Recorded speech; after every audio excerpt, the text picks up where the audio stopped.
Welcome, everybody. So lovely to have you join us again today for Live ACIM, the show that looks at shame without blame. And that's our theme for today. Really looking with the Holy Spirit at the shame we feel in different areas without getting hit by the blame that usually accompanies it, whether it's ourselves or others, that would have us not look, that would have us fearful of seeing. So while everyone's settling in and joining us right now, let's all just come into a quiet meditation for a few minutes, and I'll ring a bell at the end.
I have no sense of how long our little meditations are, but I had a guidance to keep it short and sweet today because of the experiences I'm having. So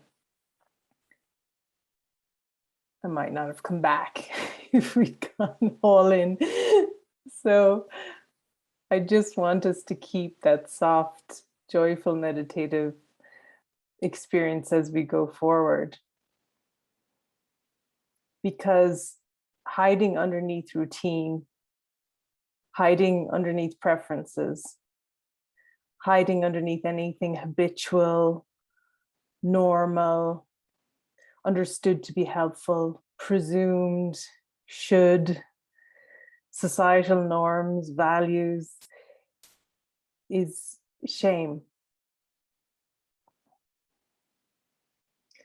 And when I say shame is under it, that might seem like a reach, but it's masking something that we're trying to override, overcome, rise above in our day, in our weeks, in our seeming years, in this very moment. And so I had an experience of that myself just before I came on the show. We always have silence and meditation here for an hour, and there was a question of, shouldn't you be having your shower now? And I was like, oh, yeah, yes, isn't that what I do? Yes, I should be having my shower now. And so I got into the shower and came to, hard to judge, but 10, 15 minutes later, not knowing where I was, what I was doing, what stage I was at in, we all tend to have little shower routines of the order in which we do things. And I was like, yeah, just you haven't washed your hair yet, wash your hair. I realized I'd washed my hair then 3 times in a row. And I became very aware of that thought, you should be having your shower now. Like, that's my responsibility. I'm coming on to share with you all. And somehow it got mixed up with some responsibility for like how I would look or something, or, like as if that was essential in what we're doing together. And so I had this like really deep download in the shower about what's essential. And even though I've lived a life where I've frequently let go of all personal concerns of how I look or how I show up or, how I'm perceived, it was just that unquestioned thought of like, I should get in the shower now that threw me, because it wasn't even really feeling good in the shower. It was just feeling confusing. I was in quite a mystical state. And so in the shower, I became aware of the first time I developed the shower routine when I was, 18 and in college, because we'd never had a shower. And so I almost didn't know how to use one. Now that sounds very strange, but in Ireland, we have very different plumbing systems. They're really good now, but when I was a child, and we only had a bath and it filled about that much. So the skill was in an unheated bathroom, how you could just get as much water into a jug and toss it over your head as quick as you could to get out of there before you froze. Even if you fill the bath, that's about as much as you'd get. And you'd be lying there just trying to enjoy at least your back being warm for a few minutes. So I can remember the extreme pressure of being in college and not wanting to take too long in the bathroom with all my other housemates. And our house lady had, assigned us, just take, 20 minutes each, which is pretty generous in a shower. But I couldn't formulate a routine to get me through quick enough, even as I saw it moving at speed. And so I suddenly was given this download in the shower of how even that routine was instigated to mask shame, guilt, unworthiness, fear, and a whole lot of a mixed bag of wanting to do well, wanting to be good, wanting to be cooperative, a whole mixed bag that had absolutely nothing to do with simply getting clean for the day, like nothing. And, you know, I tried to mitigate that by getting up earlier, but that didn't work either because apparently it was too early. So it was disturbing. So again, all the things we have done that happened maybe even seemingly so long ago that we've been utilizing to mitigate fear and shame without noticing it. And so that's why inviting the spirit into intimately into the decisions, do I brush my teeth? Rather than setting the question up that way, it's like, what's next? It really is eye-opening. And for one who's been devoted to looking like this for a long time, what I'm experiencing right now is like shocking levels of where the last vestiges of shame and blame and guilt are hiding because they're no longer covered by any of the mechanisms I had in place before. And so that's the invitation for today, to really look at, and going forward for the week, the places where that's the way we have it instilled in our lives without knowing it. Just noticing, why is it I'm in this shower? And I realized that I just needed to get out of the shower. So I got out of the shower and collapsed on the bed and just, you know, went into deep rest, trusted the hair somehow would get sorted later, or just happily, you know, do this show with you all with wet hair, however it was. I really didn't care now that I'd received the gift of the invitation and the clarity of really what I was looking at, which was, as I knew, the theme for the day. And as I did that, then even just trying to sit up was a big deal. And the next thing, my friend volunteered to, do you need to dry your hair? And I was like, yeah, I'm not sure though. And it's like, I'll dry your hair for you. I was like, oh, okay. And I just sat there, and then I had my hair dried just so beautifully by someone who was in devotion, is no expert at drying hair, you know, is just being in service in that moment, because, you know, the whole universe gets called together for something if it serves. And I was completely willing to just continue. I had no shame showing up here, however I might look. Like it's just that it never got questioned before I got in the shower in the first place. But in the willingness to take that correction in the shower, it's like all seeming outcomes from the error get released. And that has to be one of my favorite things about forgiveness. When we take the correction, it stops immediately any of the seeming consequences that could keep playing out because of the mistake made through shame or guilt or blame, whatever it is. It stops. They don't continue to play out. There's not, well, it's your own fault now, you're going to have to do it with wet hair. That's not the way it works. And yet there was no asking from me of anything different or special. And it was just offered and given. And so I feel that the safety net we're looking to discover here is that not only are we worthy of discovering where we're holding a hell of a lot of blame against ourselves and others, and it's being held there by shame, but we're worthy of knowing that that's safe to look. Now, it's a bit of a chicken and egg situation, because the way we work as humans is that we say, sure, as soon as conditions are perfectly safe, and so it's a good day for me to look and nobody needs anything from me, that's, you know, I'll try it out. I'll try out the, you know, the looking all akimbo or whatever. And yet that's not the way it works. It tends to occur in a moment where it does seem to matter, because that's when you can face what's really driving the desire. Now, if you're just happily in a shower, as normally I would be, and it's just quite a joy, and it's like preparing for Christ and coming together, and it's almost like a gift to myself and everyone else, just to feel that vibrancy and that cleanliness in mind as well, and to wash off anything that came before, almost ceremonially before we come together. But to really start to allow the mask to slip.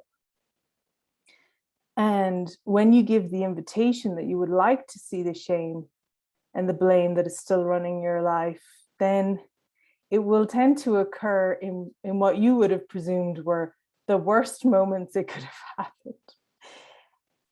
But the miracle, you see, is that you learn a new sense of safety because somehow it serves the whole, and it becomes beneficial not only to you and everyone else. And there is no shaming from the spirit. You don't learn to let go of shame by being shamed. So, but that's kind of how the ego would see it. And so this is a real invitation to look at any of the little instances where there's a shoring up and there's a should and a have to and a fear of blame motivating it. Now, when we're in service, we're asked to, if that arises, sit with it and then let it rest back down to see if there's a joyful reason to do the same activity, because it could just be our looking that was out of whack.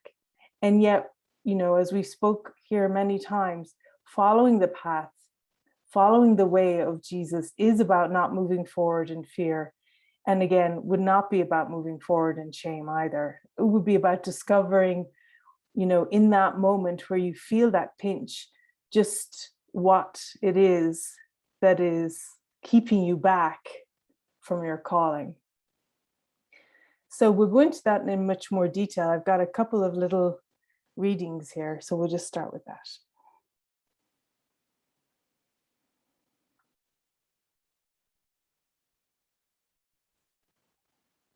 So the first part here is actually from workbook lesson 185, and it's, I want the peace of God.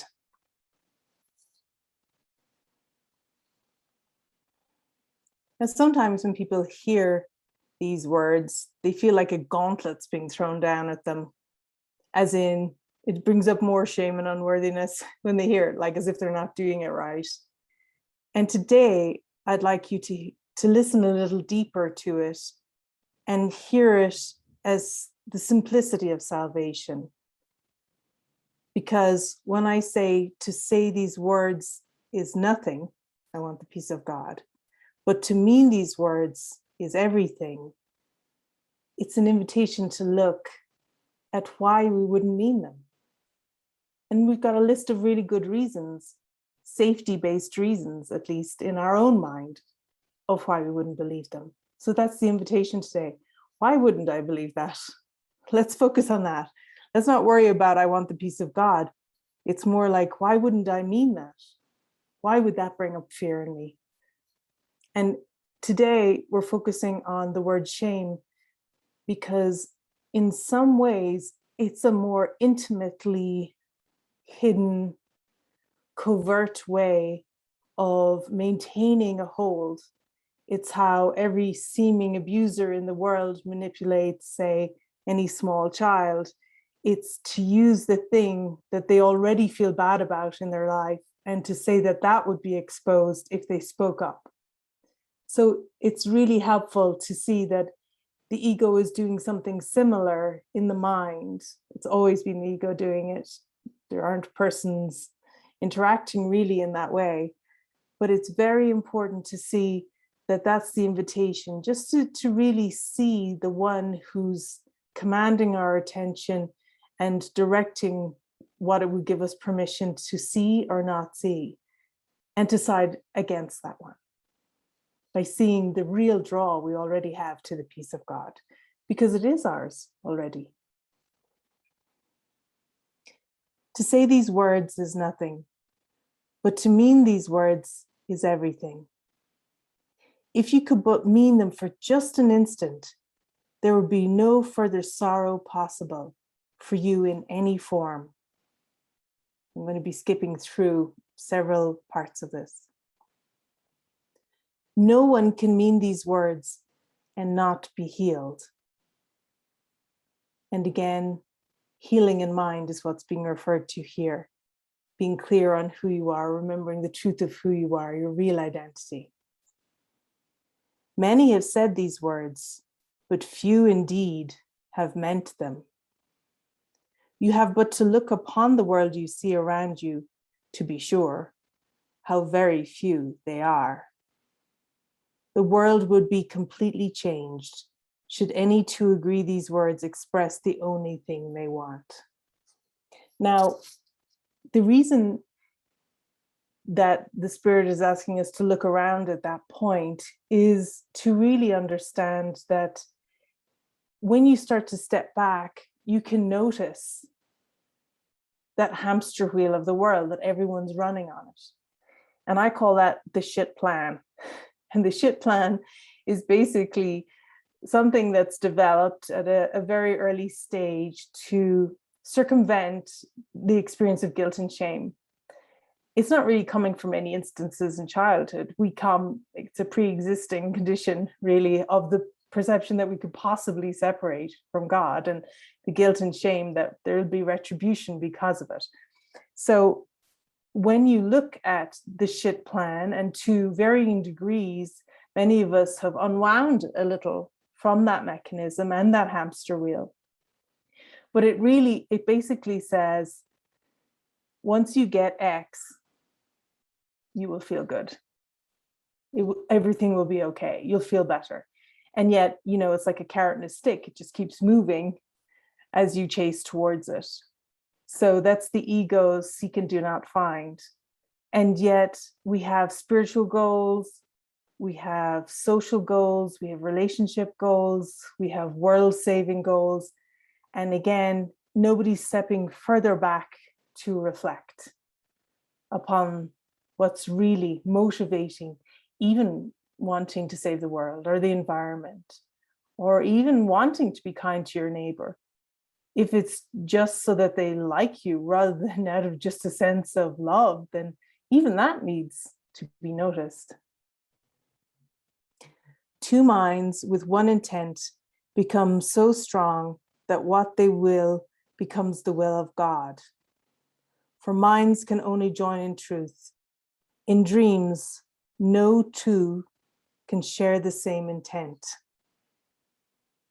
Now that's very powerful. Two minds with one intent become so strong that what they will becomes the will of God.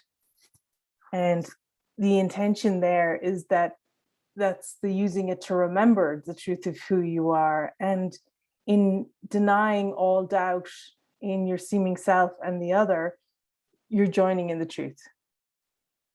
And that's my motivation for all the joinings I do, coming on here, sharing with everyone. It's just to hold that desire out front for joining and for listening past all the interference that can come up in any seeming interaction, in any seeming relationship, however, light or long term.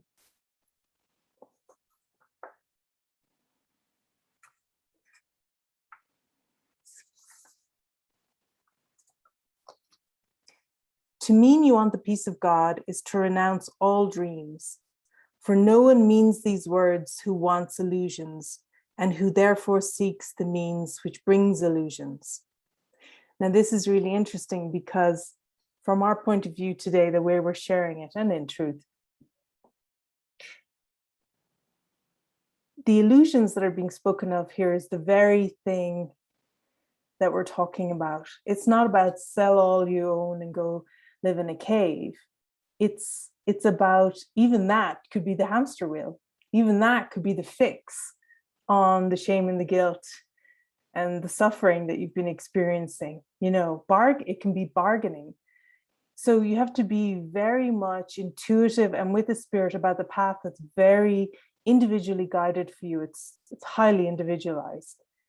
And the illusions are really the illusions that anything is needed from you, that there's a correction of any kind needed from you. the correction of the spirit is so high that it has nothing to do with correction in form. It is absolutely a reminder of innocence, a reminder of the truth of who you are, and clarity about the reasons you're behaving and acting and operating the way you were. First of all, you thought you were a person. And secondly, there was shame, fear, guilt, operating through all of those mistaken ideas, and deals with the mistaken ideas here. The mind, which means that all it wants is peace, must join with other minds, for that is how peace is obtained. And when the wish for peace is genuine, which mine is, but I can't find the next line, the means for finding it is given. In a form, each mind that seeks for it in honesty can understand. And honesty in the course is consistency. So in a form, each mind that seeks for it honestly can understand. To mean these words acknowledges illusions are in vain. Now, we don't believe that. We don't believe we're in vain when we try harder to do better. We don't believe that we're in vain. We don't see that as not choosing the peace of God. We don't see it as not meaning the words, but that's what it is. Harder, faster, better, more.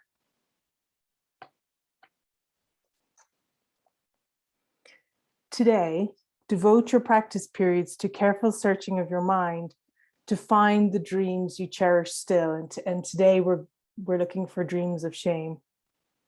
What do you ask for in your heart? Forget the words you used making your requests. Consider but what you believe will comfort you. And that's the answer. So you might say, I'm not even aware of any shame or anything in my life. I would then say, look at your comforts. What do you use to comfort yourself? Or what do you think is simply a preference, but without it? If you imagined for a moment not having it, how would you feel?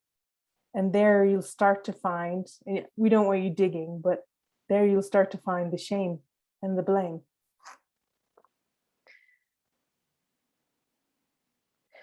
But be you not dismayed by lingering illusions, for their form is not what matters now. Let not some dreams be more acceptable, reserving shame and secrecy for others.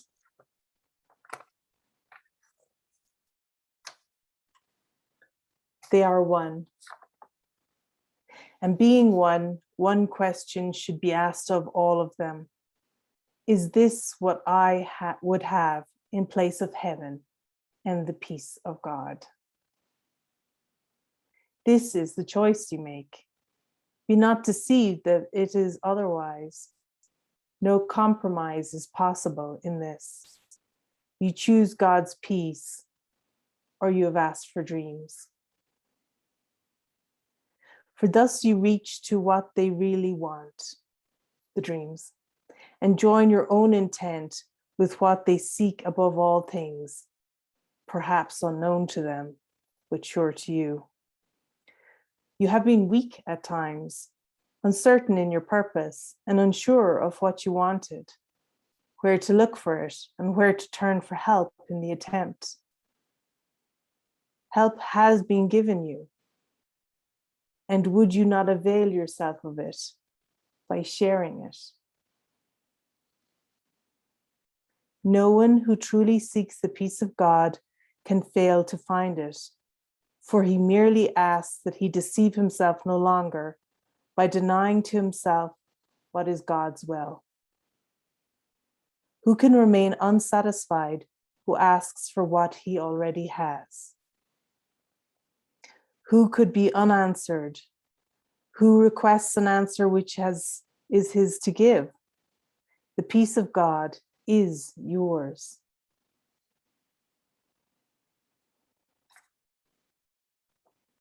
So there's one line in here that's just very important. It says, help has been given to you, and would you not avail yourself of it by sharing it? So I think that's really wonderful, because again, that's to teach is to demonstrate.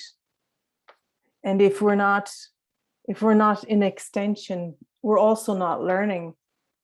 And, extension looks different for everyone, but in every holy encounter, you are teaching what you would learn. So it's not about teaching with words, but teaching with your attitude, teaching that,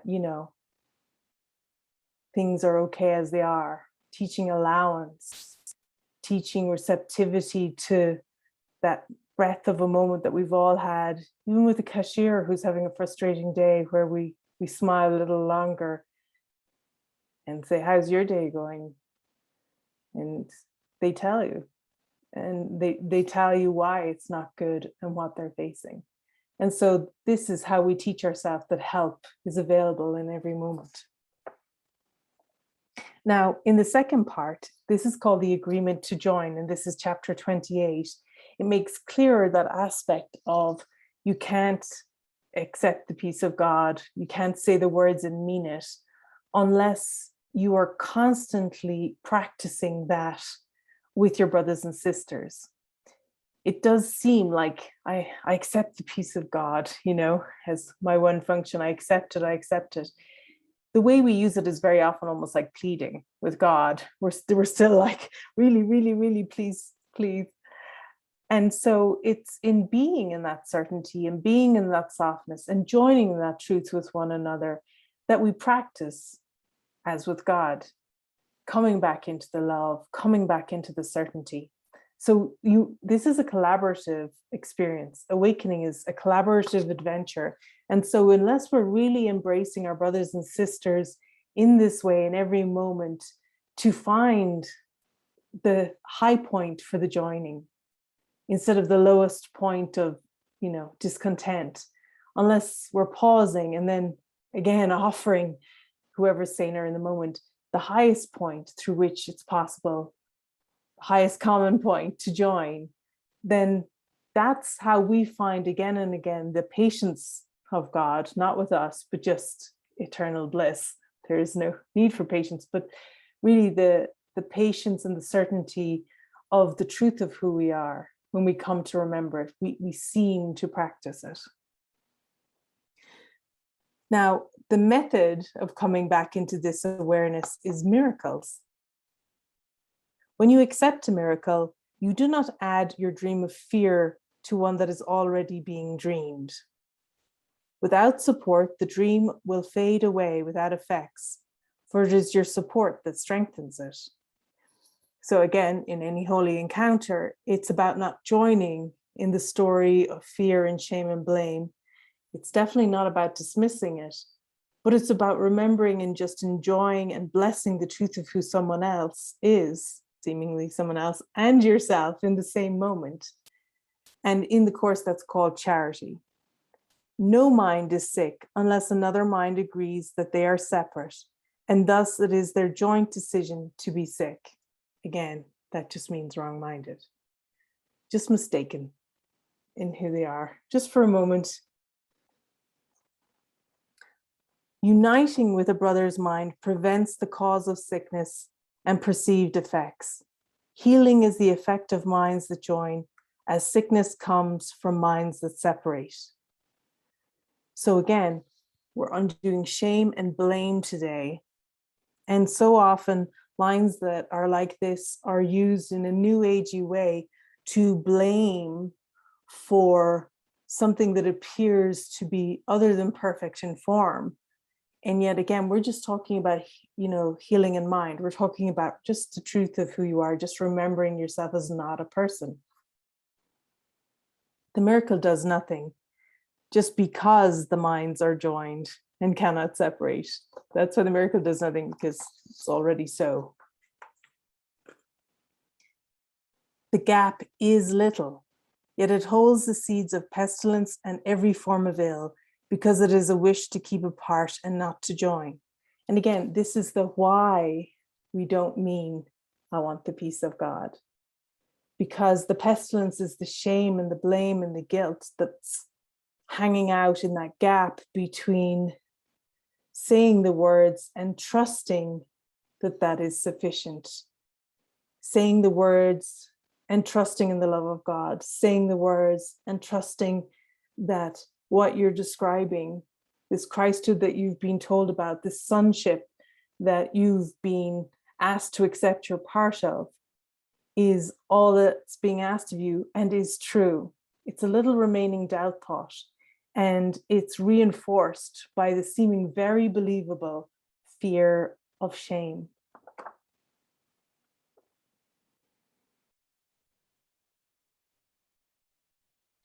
Where are the grounds for sickness when the minds have joined to close the little gap between them, where the seeds of sickness seem to grow?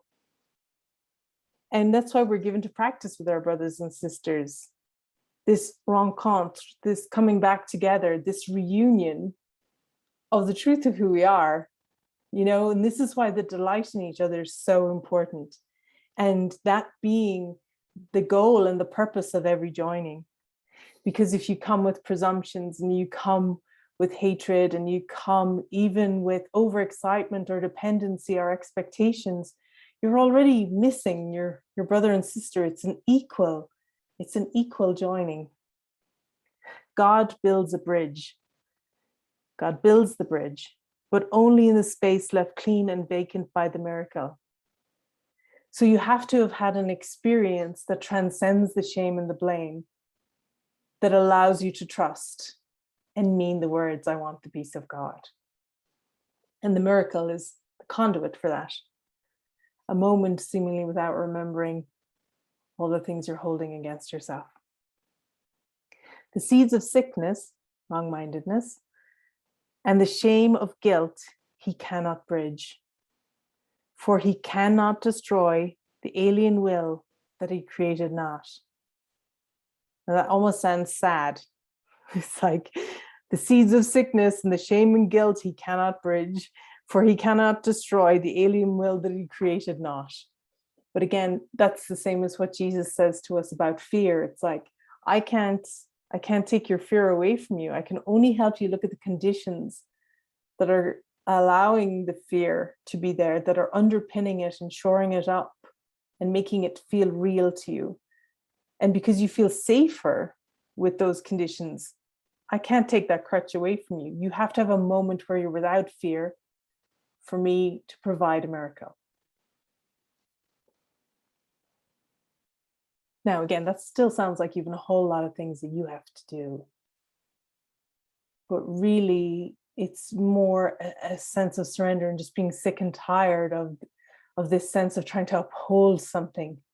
That if you can notice the beliefs that are there and that you believe them, it's not even a problem that you believe them. As long as you acknowledge them, you can be shown the even incredibly more beliefs that are underpinning them, and you hand them over to the spirit. That's still just simply your job, just so nobody gets overwhelmed with thoughts of like, oh no, that's a great new thing to do. Let its effects be gone, and clutch them not with eager hands to keep them for yourself, because that's what we do with shames. That's why that's the word we're using in conjunction with this today. It's like something is so shameful, so painful, so mortifying. We're so sure it's deserving of annihilation of some kind, whether it's hatred against ourselves or hatred of another, you see. It doesn't matter whether the blame is internalized or externalized. There's a shame, especially being Course in Miracles students, of knowing there's unforgiveness in our heart, and we would just like to fix it ourselves first rather than have it exposed. And yet that's not how it goes. It's only in having it exposed that it can be relinquished. Because if we have held on to something for that long, then we need another to witness in innocence, like real innocence, without any attribution of cause and effect to what we're holding against ourselves in this moment. And to be a witness to the denial of its effectiveness in keeping us from the peace of God, because they're sitting there witnessing to the fact that the peace of God is already ours.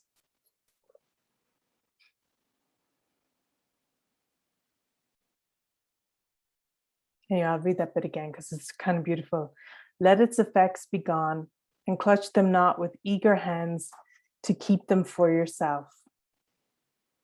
The miracle will brush them all aside and thus make room for him who wills to come and bridge his son's return to himself.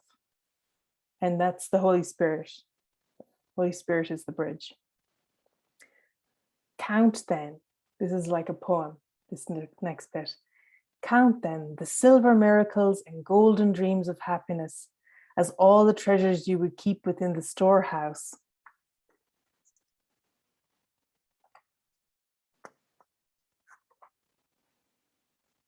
of the world. The door is open, not to thieves, but to your starving brothers and sisters who mistook for gold the shining of a pebble and who stored a heap of snow that shone like silver. They have nothing left behind the open door. What is the world except a little gap perceived to tear eternity apart and break it into days and months and years?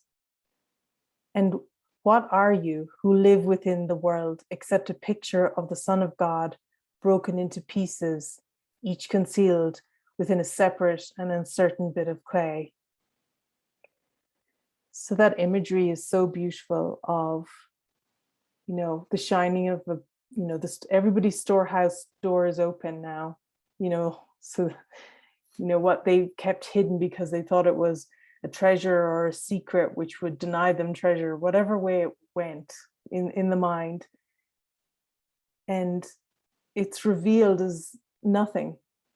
It was a shining heap of snow, of course, which will just melt away. And it's a pebble which can cause no harm. But our trusting in the faith that these things mattered, that the seeming causes of the shame and blame are real, warranted, that anger is justified somehow, that self-hatred is justified somehow, and we're treasuring and hanging on to these to persecute and scourge ourselves, much like a hair shirt in early Christianity. That's what gets exposed. And so what if your storehouse on earth looks empty? Now your arms are open. Now you can receive awareness of the peace of God. You can receive awareness of your full inheritance, which you've been denying and pushing off because of these shameful things, shameful identities, shameful attributes that you think are yours. These are just attributes of guilt. No matter what they look like, they could look like a very wealthy bank account or a very poor bank account. It's just an attribute of guilt. If you think it says something about you, it's a minimization of the magnitude of Christ in you. So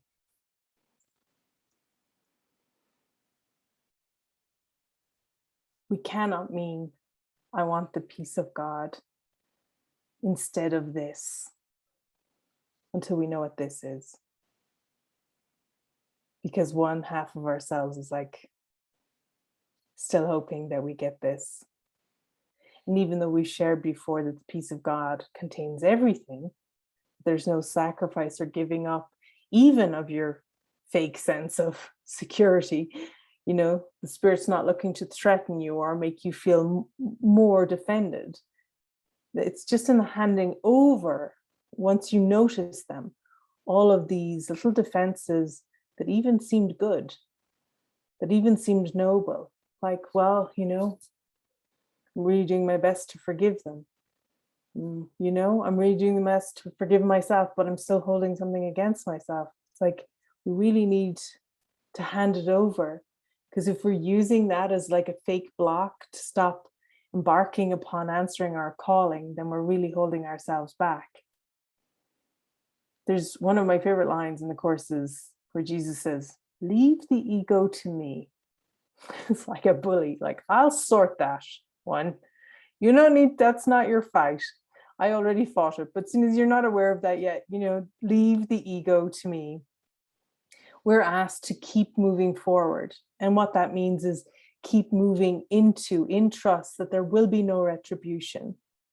There will be no judgment day in the old style atonement way. There'll be no judging of us. We'll never be found wanting. It's just our own judgment that will be shed for once and for all in the last judgment. It will be where the scales fall from our eyes and there is a total remembrance of the truth of who we are. And that's not a place and space and time. That's just that holy instant when we stop upholding by all these different means that we've been describing why we don't mean I want the peace of God. So I thought that was a really interesting way of looking at it, that we've been given, that that's the reason why we can't mean it. Again, it's a sense of safety. And so the spirit's not going to poke at you. Spirit's just going to let you float around. And yet many, many opportunities will be sent through brothers and sisters every day just to help you look once more at that grievance. And the most shocking thing for all the people I've ever joined with is that I just don't see it the way they see it. I just don't see that they did something wrong or bad, no matter what they're saying to me. I don't even see that someone else did something wrong or bad, no matter what they're saying to me. And that is the innocence we're going for, because you can't find innocence just for yourself. It has to be for everyone. That's the only way the mesmerism collapses.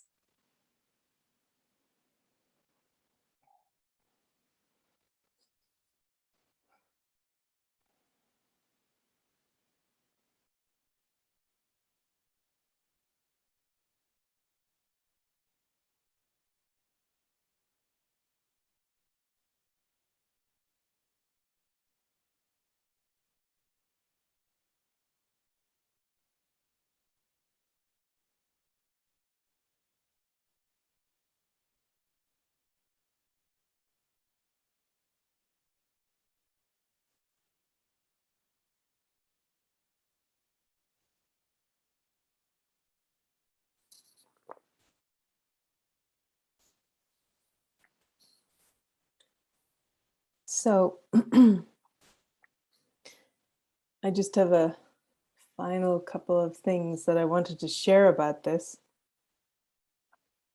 So I felt it was just easier to read it because somehow just the notes just splurred out of me just in the middle of the night the other day. I wasn't even thinking about anything and it just comes down. So I felt it might be easier just to read it.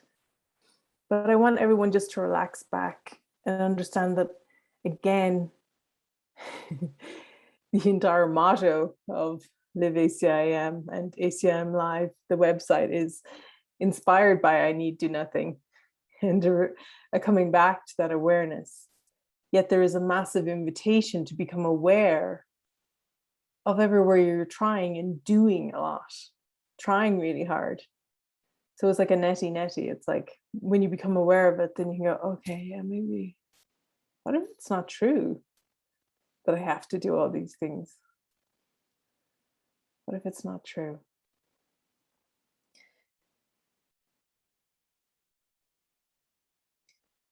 When the rationale disappears from our response activities or fixes, the real motivation can be plainly seen. It is the justification that our actions are not only rational, but essential to relieve our anxiety that has to be questioned. Just like all forms of fear, it is a minimalization and a maintenance of the fear upset, because it does not address the underlying conditions from where the distress is arising before it seems to express in a form story on the screen. If we can turn our gaze inward while flowing with the next indicated guided activity, all the while watching, and this is important, it's important to just keep flowing, not stop, try and go inward and fix everything first, not sit there processing day after day. I would say if you're spending your days processing, then you're not answering your calling. Question is, what is your calling? Get into it. That's how you can serve even your holy mind. And as you answer your calling and you embrace your calling, things just fall away because they become so obviously ridiculous. They become so obviously inept at addressing your pain and suffering. They become so obviously not for you.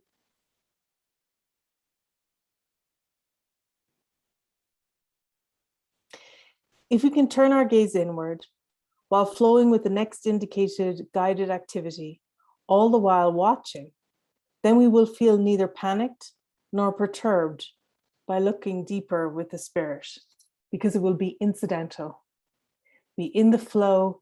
It'll be that one little awareness. It'll be like, oh yeah, we'll watch someone else play it out. It will occur in a movie. But this fixing everything before you embrace your calling, it definitely has to be questioned. I would say that the number one way you can address something that's holding you back is not to fix the thing, it's to simply not let it hold you back. To move ahead and actually do the thing, even with the seeming, let's call it a weakness, in place. Do it anyway. That would be the overcoming of it. It's like, what is this story keeping me from doing? Is it keeping me from being happy? Is it keeping me from living? Is it keeping me from having holy encounters? Is it keeping me from taking a walk in the woods? What is it? What is it keeping me from? And not to force yourself. This is not like feel the fear and do it anyway. Not to force yourself into some situation that you don't feel ready for, but simply open your mind and saying, wow, yeah, that really makes a lie of it. If it's not true that I have to fix this first before I do X, Y, and Z, because the spirit works through inspiration. So the spirit's like, well, give me your inspiration. What is it you're drawn to?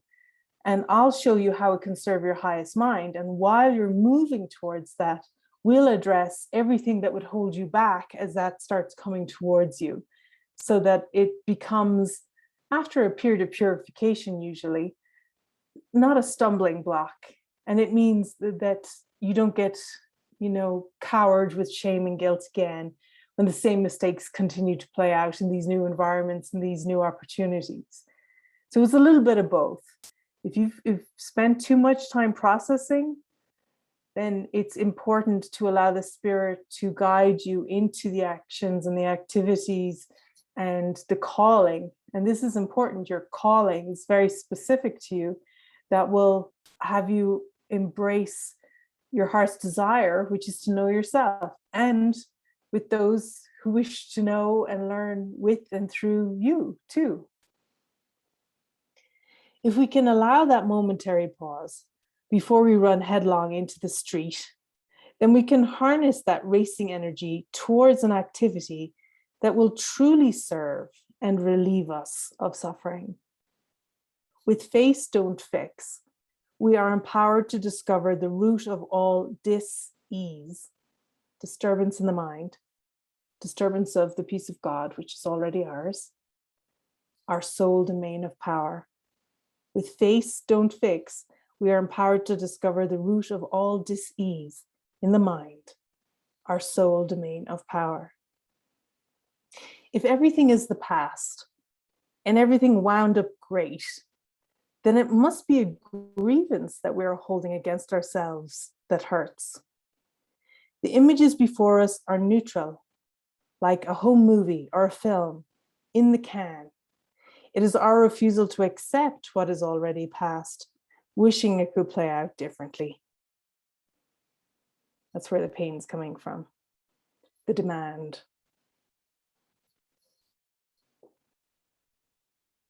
So I was just thinking there about an instance I had of that, where I had that demand and I became very aware of it. And I was almost incredulous the depth to which it gripped me, that I really could not let it go. The grievance, massive grievance against myself. I just could not let it go. I was at home in Ireland visiting family, and someone was showing me a home video they discovered. And in the home video, I'm 6 years of age, and I'm out in the back garden with uncles and aunts and my little siblings. And one of the auntie's boyfriends was in, and we loved him. We loved him. He even babysat for us a couple of times. And we loved him because he let us jump all over him. And he was very tolerant because he was really trying to impress my aunt and wanted to marry her.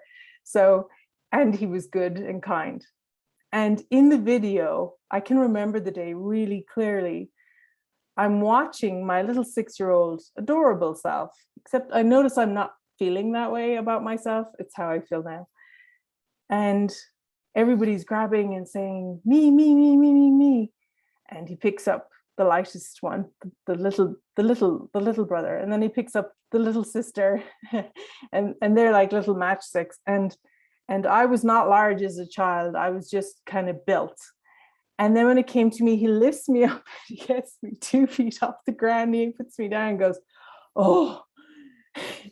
And he says, yeah, I can't right now or something. And I watch myself devastated, running off to the swing, to swing on the swing, you know, to pretend I don't care. And I'm so enraged, not at him, but at myself. And that I can't say that I'm hurt and disappointed, nor can I demand that someone who seems to be unable to lift me, and I'm only 6, right? It's watching an outpicturing of a belief I already had about myself. It's literally watching that play out. It really isn't that this man didn't have the strength to lift me. It's really that the man didn't have the kindness to lift me. It's really a belief that I had about myself playing out. And I became raging. And I really had this feeling like I wanted to grab the screen and say, don't even ask. Don't go there. Don't, you know, do something else. Don't do it. And I had to watch in horror, like in slow motion, as I went through the motions of grabbing for this love and attention, and then feeling and taking voluntarily massive rejection. And the funny thing is that as he's swinging my little brother up and down, my mother is shouting, mind his back, the whole time. And the reason that seems strange is that I couldn't see this is seen as anything but about me. I couldn't see it as anything but complete and utter rejection, even though I'm super aware that was not there for that man whatsoever. But I was watching a belief play out that was joined in by others also seemingly present, other characters, but that is just a belief in the mind. And I had been on the path a few years when I saw this, and I was horrified. I was horrified at my reaction, and I could not let it go. And it really made it easy to understand that that's all we're doing every day. We're holding a massive grievance against ourselves, that things should be different. They'd be better if they were different. It would have all worked out great if we hadn't had it happen to us, if people hadn't treated us that way, if people had treated us better. And it's just a lie. It's just a lie. All we're watching is an outpicturing of a belief and a desire in our own minds. And it's the mind, but you know, it's experienced as if it's your mind, and there is nothing else going on. And the shame and the guilt I felt for years about that instance, about that idea that I was that, like, you know, I had to be put away, or I couldn't be lifted, or I wasn't worth the effort, or I don't know what. I thought I was 6, but it was made up in the story that way. But the grievance that I carried, unfortunately, that adorable man never got to marry my aunt, and she would have been better off for it. But, you know, that's part of the story. But it's, again, he, in my world, just showed up to play this part of someone who was supremely kind, who was supremely generous. And that's even more helpful, because it wasn't coming from someone who appeared in the story to be nasty or unkind or vicious or whatever. And yet the grievance lasted for years and years and years. The self-hatred, the self-abuse lasted for years and years and years. So if that's what we're doing in every moment, that's why we can't mean I want the peace of God, because we'd rather be right that we are this wretched thing to keep us safe, to keep us away from all future potential hurt, that opening up to love seems to invite also. That even saying what we would love, or saying that we're disappointed, or saying how we feel, brings up terror inside us. There is no scenario in which I think that could have been any different now. It was perfect. And so the invitation is to see that whatever is coming up in front of you is perfect, because it's only a mirror. It's accurately and perfectly reflecting something you believe about yourself and about the world already. It comes from the belief. It comes from the desire. It comes from the fixing desire. It comes from the avoiding desire in your own mind. It comes from very bizarre desires, like to be excluded so you can feel special. Nobody talks about this. The desire to be excluded so you can feel special just off solo on your own. It's exactly the same as the desire to feel special by being in someone's arms. It's no different. But until we uncover all these little gluts of shame and blame, until we take total responsibility for them, until we see the way we crave to them and cling to them, then we're not really open to the miracle. We're not really inviting a new perspective. And, that's still okay. It's painful, but there's no one trying to force it.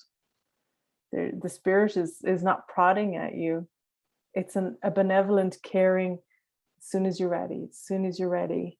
And there's a little eking out and a little encouragement. And anytime you put out a prayer saying, okay, I really want to see this, I want to see it in a way where there's just innocence, that will be given. Just might not happen in the way you would imagine. So just be aware that miracles need something that looks untoward to miraculously address. But put out the prayer. If you're sick and tired of something, if you've been hearing yourself say something for years, put out the prayer.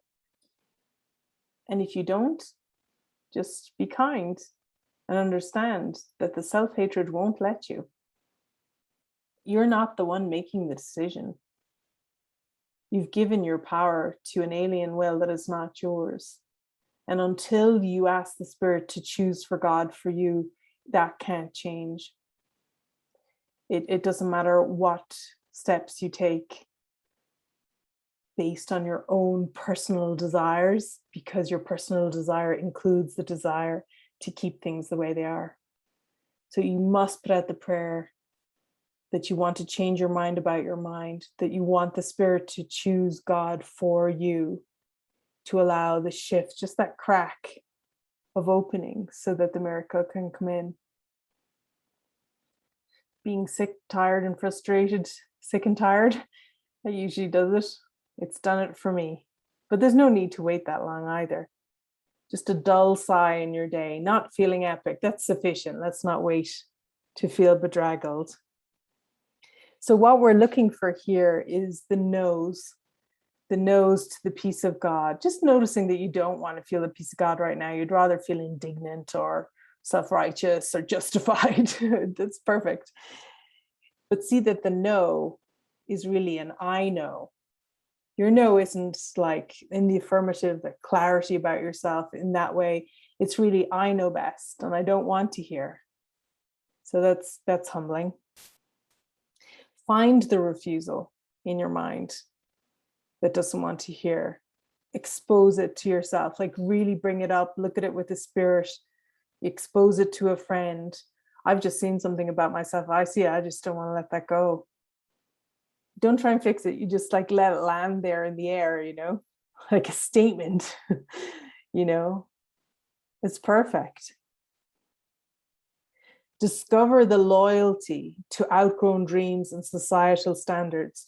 Are these preferences even yours? Are these demands on yourself, these expectations, whether high or low, or, a demand that you always be able to kind of slide out the door if you want, like a fear of commitment?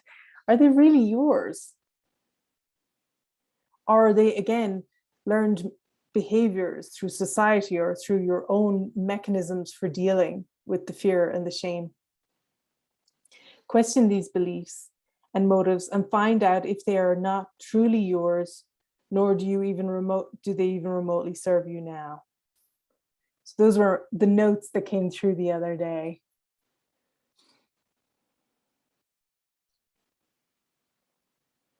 So I want everyone just to take a second. It's been a lot of words. Just let it all drop. And we'll just tune in for a moment.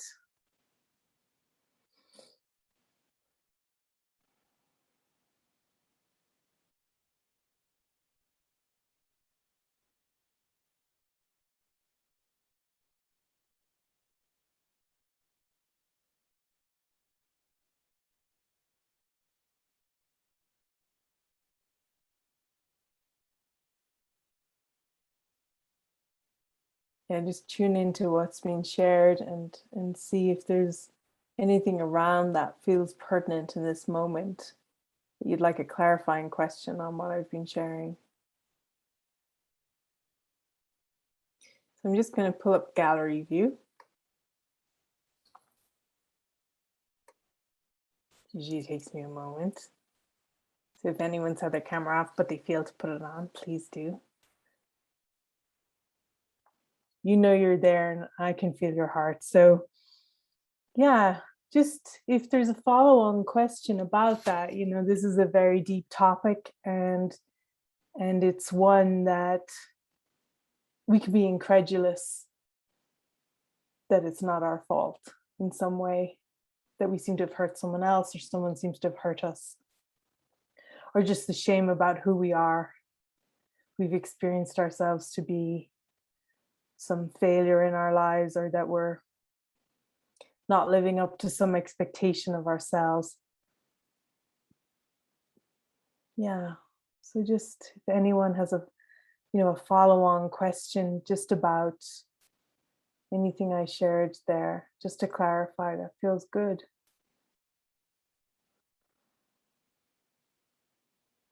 Sue has a question there.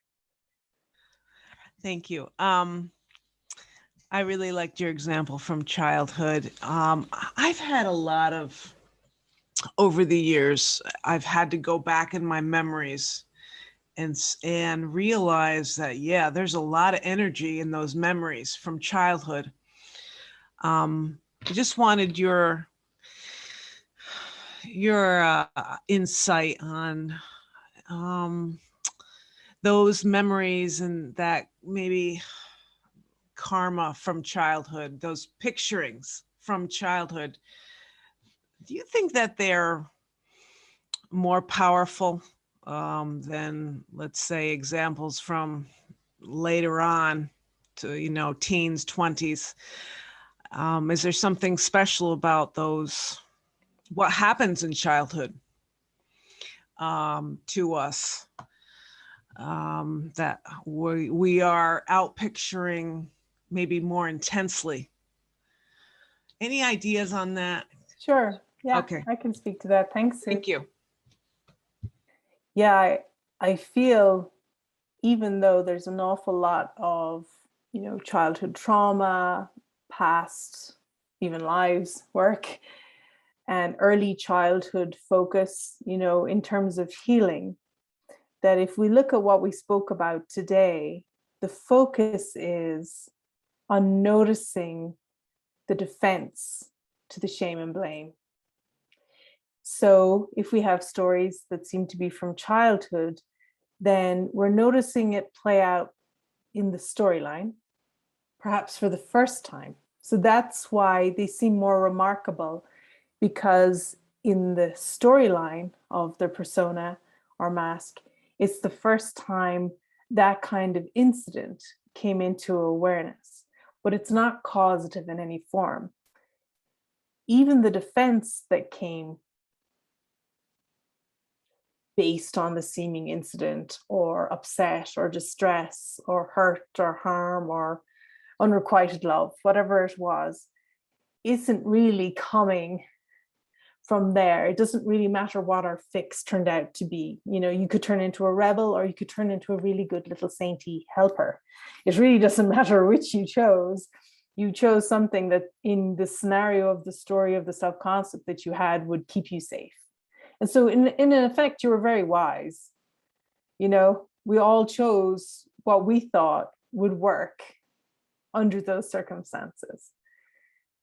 It is helpful to be aware of those because it's still playing out now. And whereas we might judge ourselves more harshly now for the defenses we make or the different things, it's a little harder to judge ourselves when we see a child doing it, except that it's not, because that's my example. It's just as vicious, the judgment, when the ego didn't want me to see what I saw that day. It didn't want me to see the self-hatred. It didn't want me to judge against it. It didn't want me to see through the fix it suggested and recommended to maintain a self-concept that it created on my behalf, to deceive me from understanding that I'm the son of God. It doesn't want you to see that. So whether you're 5 or 50, it does not want you to see that. And so whatever avenue is the easiest to look at, to begin to see the type of defense that has arisen and the type of mechanism. And I don't really want to focus too much on the defense or the particular mechanism and how it is, because again, we're not going to try and fix it. Thank God. We're just going to watch it, which means you may need to have such trust in the spirit to allow it to play out a few more times, you know, so you can really see it. Now, that's why our pathway is one of relationship. Why? Because you remove yourself often. Tends to happen as people grow up that they remove themselves somewhat from their initial family home. And they learn the same type of things, funnily enough, seem to reoccur with other people. And yet, you know, that mom, dad, uncle, auntie, brother, sister are missing from the picture, yet this same strain or problem or issue is reoccurring. And that's very helpful. And that's the same even if you're living in community. You just know that the next one walking in the door is just going to mirror perfectly for you what it is that is still needing to be resolved. Now, here's the key. Demanding that it get resolved between the initial person where you first experienced it and yourself is a trick. Allowing it to be awoken in you, the mistake that's playing and the innocence of it and why it's unfolding that way, through bringing many different brothers and sisters into your life, where it evokes a little aspect of it here or there, is much kinder. It also allows you to find a breath of spirit of those you encounter reflecting about yourself, which is wonderful. You get to see more of yourself. It's like having wing mirrors where you get to see a little more rounded version of yourself, you know, because we're pretty critical and you know, self-abusive, to be honest. And so in so doing, you also get the glow of the love that perhaps you have a grievance that didn't come from a particular avenue, or love under certain circumstances, unless you were perfect or unless you behaved or were just cooperative in a certain way. And suddenly you meet and you're given someone who just has like really chill and lots of allowance and doesn't bother them, you know, and you're like, you don't know how to be yourself then, because your self-concept is all focused on like getting it right, being amenable, and suddenly nobody cares. You're just perfect, like however you are. And that actually is quite challenging, you know? So the healing happens in so many ways, and remembering this as a path of relationship. And again, this is another reason not to stay at home processing.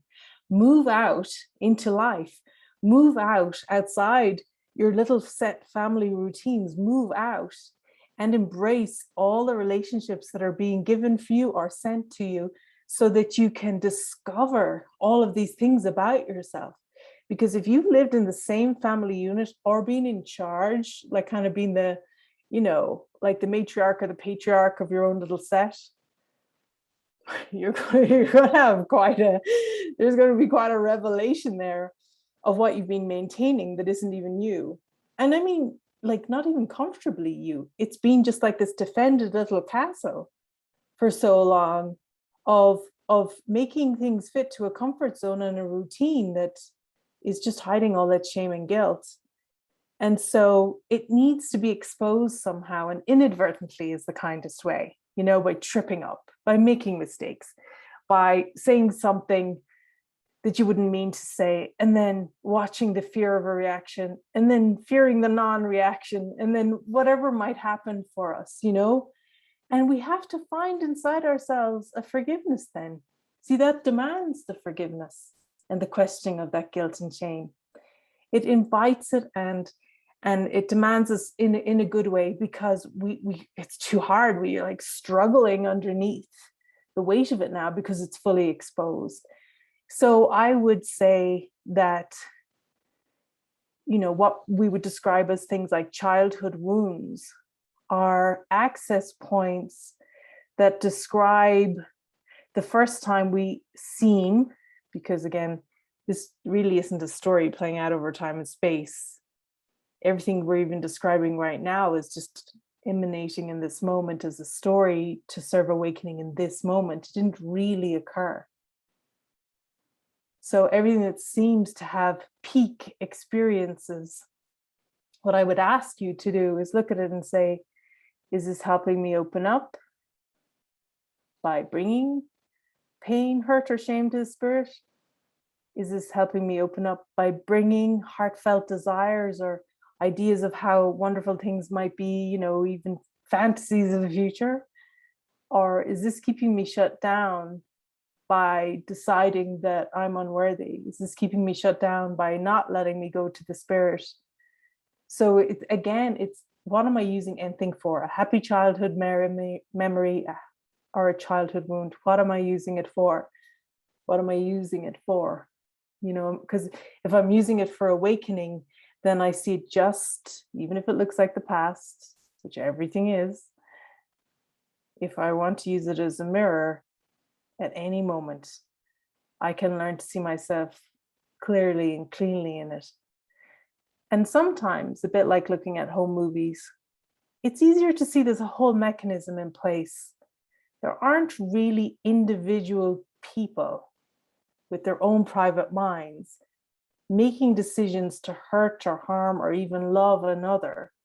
There's just a play of awakening going.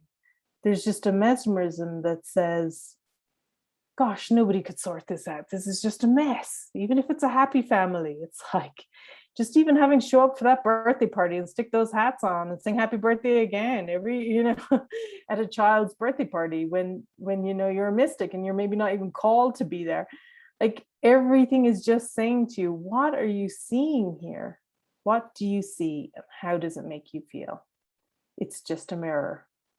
And it's much easier if you don't individualize yourself as one of the characters to be able to see not really that you're all of them, which you are. You're the whole play, but really you're the one watching the play, which is being performed for you so you can awaken. And that's why we love movies. That over-identification with being the one who's the character, who things are happening to or by. That's really the mistake. That's where all the shame and guilt is coming from. It's not even the particular instances or storylines, you know, of hurt and shame. It's just the misunderstanding, the misplaced identity on the screen. Does that feel clear, Sue? You can unmic, Sue. Okay, that's perfect. Thanks, Sue. I feel open if there's one more question.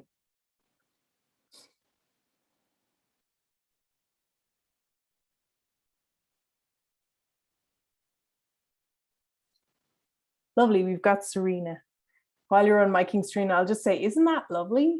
Like, doesn't that really take all the pressure off? It's like if this was a movie and you sat down with your popcorn with me and we just watched it, how would you feel? You know, you might get attached to some of the characters on the screen, but you wouldn't stop your life. You wouldn't tragically not get up the next day and go, well, what's my calling? What am I guided to do? Who needs me? What's the inspiration? Where can I be truly helpful? And we talked last week about like that looks many different ways, but isn't that cool? The answer to all of that is always what's our calling. So, Serena, hello. Hello, can you hear me? Very clearly. Okay, so my question is, there's so much of the course that I read and say the prayer and I do this and that. You said something near the end, these words that I've read so many times and I prayed and I thought, what am I really saying? Holy Spirit, choose for God for me. Can you elaborate on that? Can you say more about that? Yeah, it's a pretty humble statement. You see, if you can't really accept you're completely hijacked and all of the horror fest in your mind that you're experiencing is coming from thoughts that aren't yours. And if you understand you're compromised to that level, that you're not really having any thoughts that are yours, which means you're not having any thoughts that are for you, because the only thought that's for you is I am as God created me. Then you can at least say, hey, listen, I don't even trust myself right now, but I trust you, Holy Spirit. So you choose for God for me. So you choose the highest level at which I could have an experience right now that would relieve me of this horror, this self-hatred, this regurgitating of the past, this looping that's going on. And I find that that's an easier thing to mean if you can accept you're hijacked. If you think they're your thoughts and you think these are your stories and you think that this is your false responsibility to deal with, and you think that you need to fix it and you think you need to process it, then you can't ask for help because you've taken so much responsibility in the world's terms, but none of the only responsibility that you have, which is for your state of mind, which is a passive thing because it's just acceptance. So it's so passive, you see, that we feel slightly unsafe at times accepting that because that seems risky, like this might never end if I don't do something about it. There's a panic that comes that if I don't do something and I have to try harder, faster, more, what could work now? What's the next thing? I could try that. If we don't sink back into the trust and the truth of who we are, at least for a moment to go, well, I'm not helping myself right now. Do you know how I know? I feel terrible. My mind is overwhelmed. I'm distraught. I'm not at peace. And I don't even trust God or like God. I'm not even in this moment. It's all shit. I don't want any of it. But I need to call on a higher power that can take care of me. And while I can't accept the atonement for myself in this moment, while I can't accept that I'm lovable, I can accept that there is a higher power there, which has invited me to lean on it, to find out. And so I can throw my hands up and say, I just feel awful, like a small child. I just feel awful. Can you decide for God for me? Because of my own self, I wouldn't choose it. But it's just a tiny crack. It's like the smallest opening. It's an invitation to Spirit, and that's all the Spirit or Jesus needs, that tiny invitation to come in and then to offer soothingness. And something will shift in the awareness when you ask from that desperate state. It's like, I've heard children say, why do I have to kneel down at Mass? Because I come from Catholic Ireland. Why do I have to stand up now? Why do I have to have Holy Communion? And I think doing anything by rote and routine because you should doesn't work. Oh, wow. But when you've been leveled to your knees in distress, you know why people pray on their knees. Until you've been floored, you don't understand. Until you felt your own incapacity to shift or change anything in form, until you've seen your own total lack of control over the world, then, well, why would you ask? And that's why nearly everyone here has experienced what I call the fall, something that's leveled them at some point in their lives, which is have them very humbly say, oh God, like I had a favorite Garfield poster, and it was Garfield standing there, and there was a handle on a door, and it was on the floor, and he goes, I used to have a handle on life, but it fell off, you know. So it's like, until that happens, you're not really dealing with things as they are. You're living in a mesmerism which keeps telling you, and these are the voices that we're listening to, and why we need to ask the Holy Spirit to ask for God for us.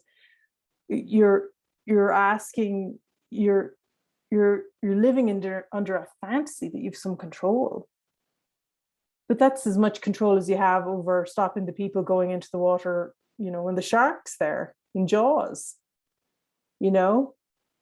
And we've all sat there screaming and screaming, going, no, don't go down the corridor without your flashlight. Don't, you know, when in the horror movies, and they all have a really great idea, and they're like, I think I'll check over here on my own. And you're like, no, don't do that. And that's what we've been doing our whole lives. We've been checking out things on our own. And it was the best we could do.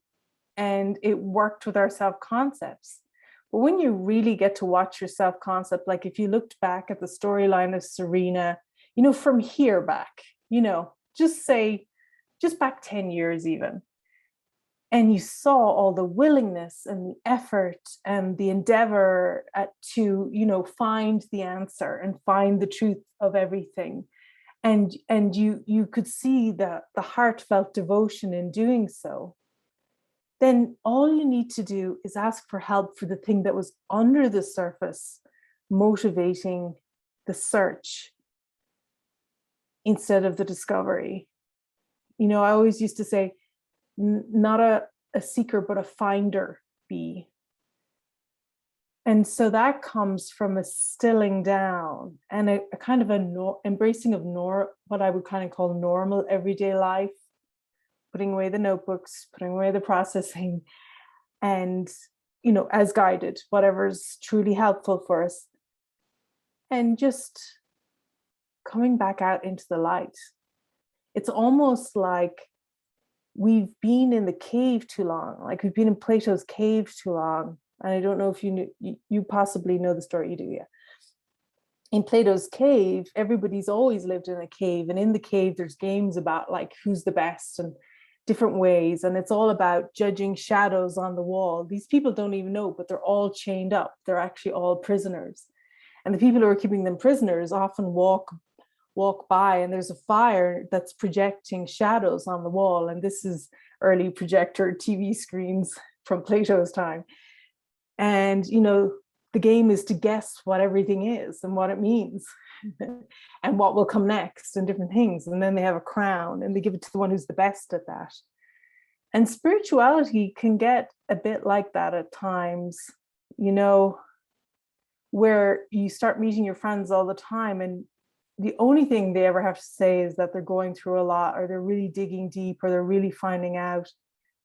But the one who finally gets released from the cave and very gingerly climbs up the stairs and comes out into the light, it almost seems harsh to that one, and it seems uncomfortable, and it doesn't seem like something anyone would want.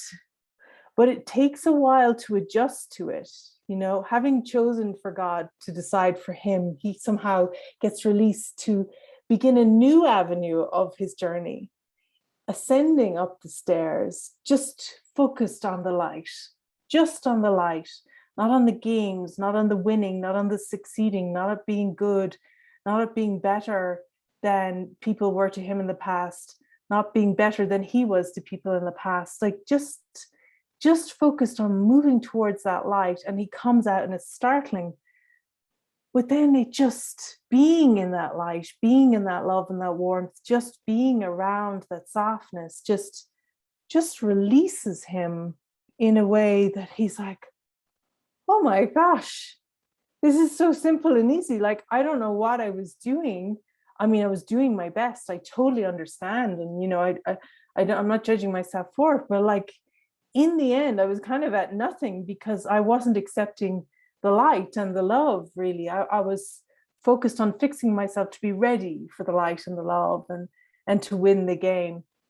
So he's absolutely euphoric, and he descends down the stairs. He's like, everybody needs to know this. And he just wants to share with them the simplicity of the light and the love and what's awaiting them. And he goes in, and he's met with retribution, hatred, condemnation, and eventually they kill him. Because it's too simple, because it's I need do nothing, because it's acceptance that it's already happened and already given. If we can release our attachment from winning the game of being a persona or a person. So, this is the same story as Jesus. It's like the light and the love is not always very well received, but we get to decide if we wish to accept the simplicity and the love and the light. And it takes, I acknowledge, it takes courage at the beginning.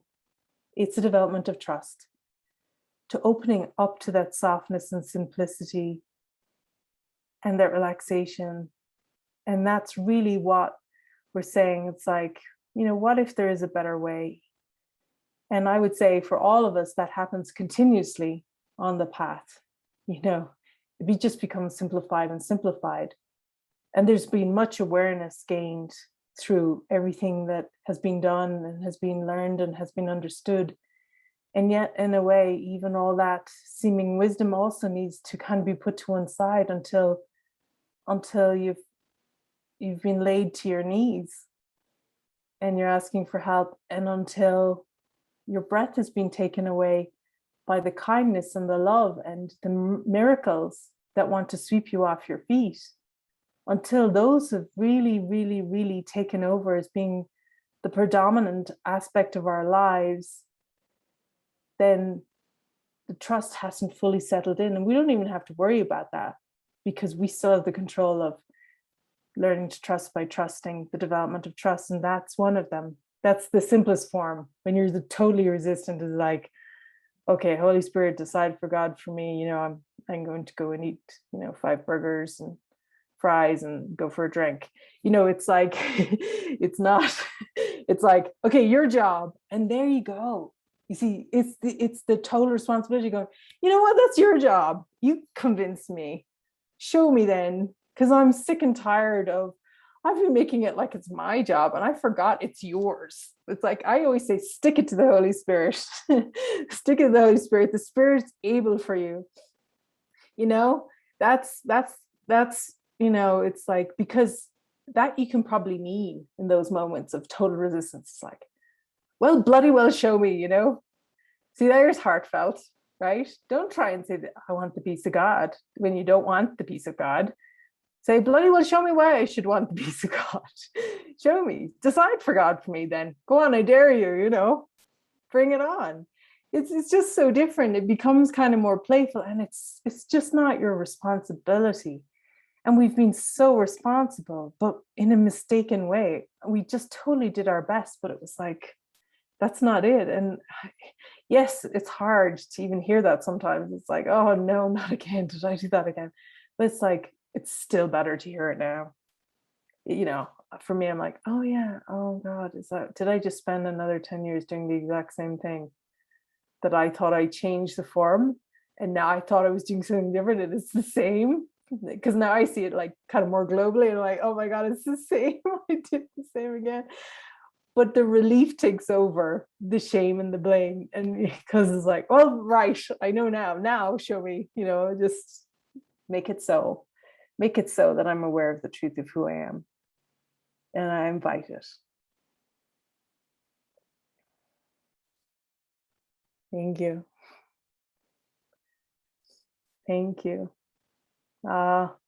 It's just been so lovely to join with everyone here. Thank you very much for your presence today and your kindness. And I just really want to say, like, what a joy it is to join with everyone here every week, and what a gift it is for me. That's very important for you to understand how much I understand more. I often do not know what the message will be till I start reading what I was given to read, and it all just comes together, and that's just so exciting. So, I'm here to be shown with you it's an equal opportunity to listen together. So I just want to say thank you very much from the bottom of my heart. Love you all. Sweet dreams for whoever was up late, and rest easy and decide for God for me. Mwah. Bye.